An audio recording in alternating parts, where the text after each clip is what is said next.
Kohller's disease. What is Kohller's disease? Kohller's disease is a rare phenomenon occurring in the navicular bone of the foot. It was first described in 1908 by radiologist Albin Kohler. Typically, this problem develops in children. Various sources give an age range of 5 to 10 years of age. It occurs more commonly in boys than girls in a ratio of 6 to 1.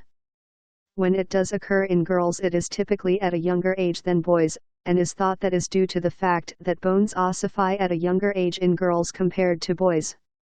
In the vast majority of cases, the disease occurs in only one foot. It falls under the category of avascular necrosis, also referred to as osteochondrosis and osteonecrosis, which is destruction of bone due to a decrease in blood supply to that bone.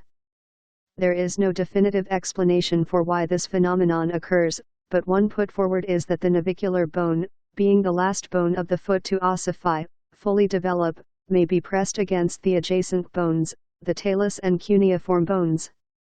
As the child ages and becomes heavier, this compression increases and the blood supply to the navicular is thus cut off, resulting in the inability of the navicular bone to fully form. Symptoms of Kohller's disease. Typically, the parent will notice that their child is limping. Upon questioning the child, there will be no history of trauma, although trauma can certainly play a role in the onset of Kohller's disease. Examination of the foot will reveal swelling and tenderness in the area of the navicular bone, which is on the top inside portion of the foot near the top of the arch. Diagnosing Kohller's disease. In instances where there is no history of trauma in a child, Kohller's disease has to be suspected based simply on the location of pain. Confirmation of the condition is usually through an X-ray.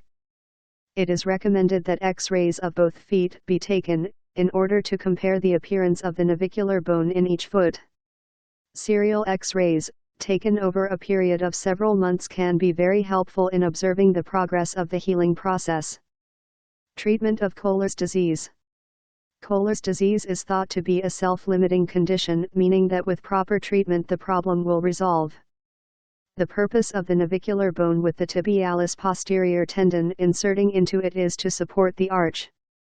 The collapsing of the arch can be one of the causative factors in the onset of this condition. Treatment, therefore, is to relieve the stress on the navicular bone. In mild cases, nothing more than a soft orthotic may be necessary to support the navicular bone and allow it to heal. Parents need to warn their children that the orthotic has to be worn all the time. Running around the house barefoot, for example, will only worsen the symptoms. In more severe cases, anti-inflammatory medication may be given on an as-needed basis. More severe cases may also require a cast rather than an orthotic. The cast needs to be applied in such manner to force the foot into mild supination in order to take the strain off of the navicular. This can be a weight-bearing cast. Treatment is usually for 6 to 8 weeks. In cases where the pain has not resolved after a couple of months, an MRI may be necessary to rule out other conditions such as a tarsal coalition. Bone scans are generally of no value in this condition as there are too many false positives due to the ossification centers in the developing bones. Kohller's disease is generally not a surgical problem. Read the complete article at www.foot-pain-explained.com/KOHLER'S-DISEASE.com